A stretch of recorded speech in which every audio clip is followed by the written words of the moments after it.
आज प्रश्न असा नाही की मोबाईल वाईट आहे का, परंतु प्रश्न असा आहे की आपण लहान मुलांच्या हातात खेळणी दिलेली आहेत की त्यांच्या भविष्याचं रिमोट कंट्रोल दिलेलं आहे.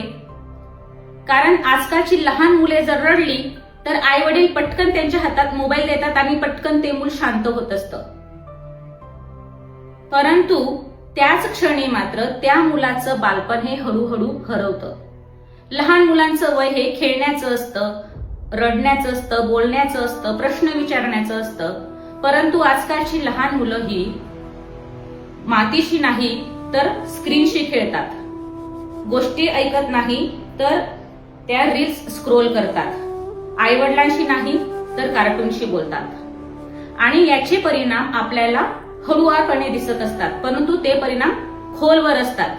जसं की डोळ्यांचे आजार उद्भवतात, एकाग्रतेचा अभाव निर्माण होतो, चिडचिड होते, झोपेचा त्रास होतो, भावनिक दुरावा निर्माण होतो.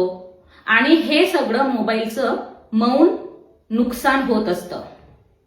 हो, मोबाईलमध्ये शिक्षण आहे, परंतु ते शिक्षण शिक्षकांची जागा आईच्या संवादाची उणीव भरू शकत नाही, मित्रांच्या खेळाची जागा घेऊ शकत नाही. पालक हो, मोबाईल हे साधन आहे, परंतु पालकत्वाचा पर्याय नाही. मुलांना वेळ द्या, संवाद द्या, खेळ द्या. कारण मोबाईल बंद करता येतो, परंतु हरवलेलं बालपण हे पुन्हा कधीच डाउनलोड करता येत नाही.